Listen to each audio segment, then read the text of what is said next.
If you haven't yet seen my video from AMD's new Ryzen event where Ryzen was announced, or my CES coverage of AMD's suite, or my video from late January about what we know so far about Ryzen that I made in collaboration with AMD, or my review of the 8-core Ryzen models, then I recommend you go check those videos out before watching this.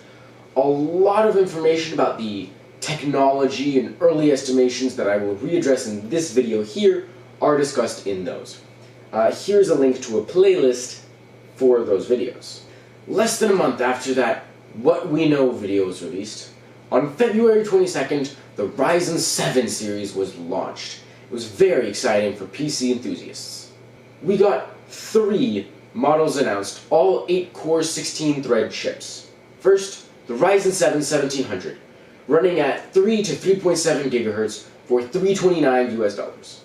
The Ryzen 7 1700X, running at 3.4 to 3.8 GHz for $399.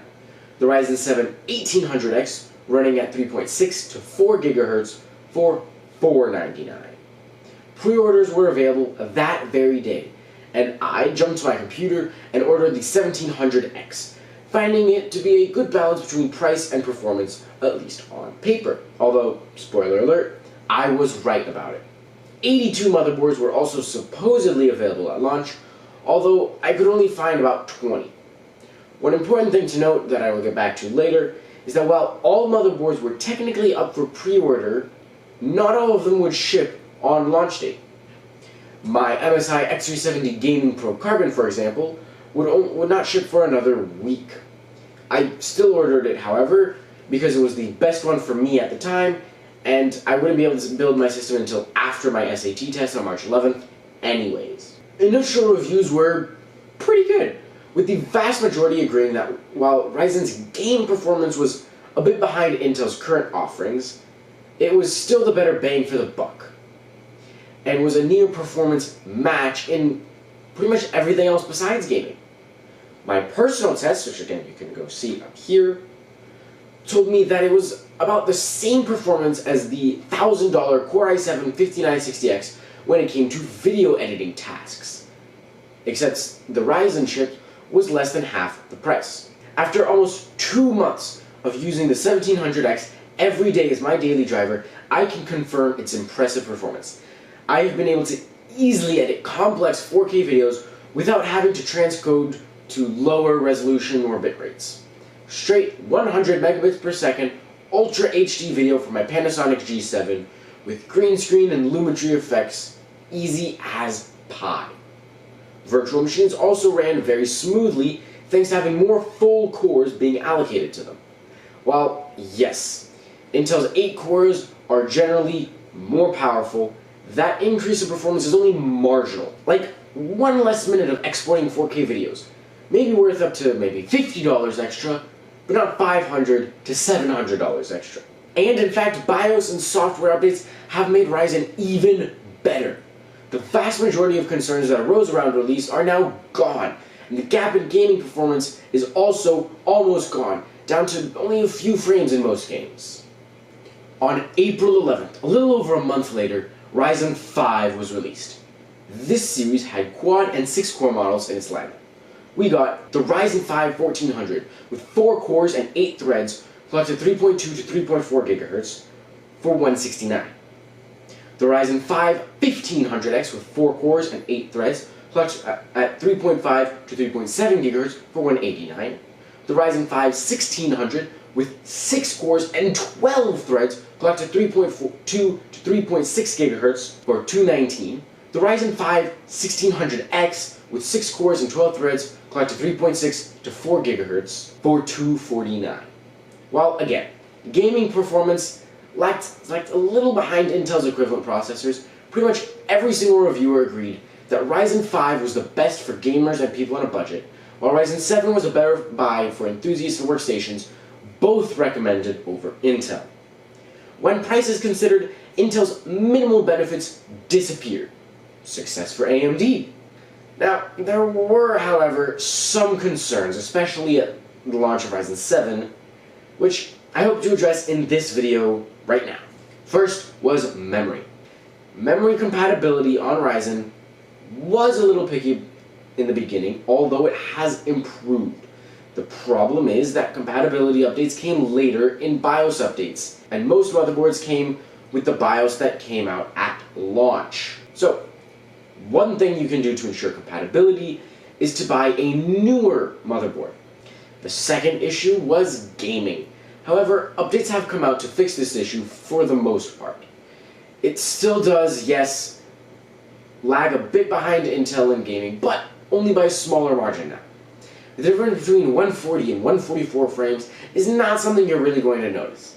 It is still buttery smooth, and those extra few frames are not worth the double price Intel is charging, especially when they are well above 60 in most games. That extra money that would otherwise go towards a more expensive Intel processor would benefit infinitely more by going towards a better graphics card. The third issue is one that has not yet been fixed, and the 1000 series of Ryzen processors will not improve in this area, and that is overclocking. While yes, Ryzen chips have broken overclocking records on liquid nitrogen, no review using air cooling, AIO coolers, or custom loops have been able to push any of these chips past 4.1 GHz, with most around 3.9 to 4 GHz. Overclocking is fairly disappointing for the most part, although, to be fair, the extra 0.5 GHz you can squeeze out of a 6900K does not have much noticeable difference in performance, again, especially when you consider the cost. Overall, Ryzen is exactly what I expected it to be. I personally expected it to lag behind a bit in gaming and be very close, but still a tiny bit behind Intel in other applications. In fact, to be honest, AMD wasn't even really advertising gaming until the last few months, something I think they should have left aside. In any case, I was right about performance personally, and Ryzen is definitely a better buy in my opinion due to the only marginal gap that exists and the near halving of prices, depending on the model of course. Excellent job AMD, and note for the record, this is not sponsored by them in any way. There is one last thing I'd like to address in this video: future predictions. We know that Ryzen 3 series will be coming very soon, and so will APUs in laptop processors. Ryzen 3 will supposedly come out sometime this summer, with APUs most likely around Q3, and laptops around that time as well. All of these definitely before the holidays. It's just a waiting game for those at this point. AMD has also announced their new line of Threadripper CPUs on a new high-end desktop platform, but in my opinion, that's a little unrelated to what I'm talking about specifically in this video, so I'm going to move on from that for now. This is all very exciting, and only time will tell. We are almost halfway through 2017, and all this is supposed to come out by the end of the year, making way for a 2000 series next year. Which brings me to my final point. I have higher expectations for the 2000 series. Do not follow on the same path as Intel with minuscule improvements. In second-gen Ryzen processors, I expect not insignificant performance increase, like 10% plus, and especially better overclocking.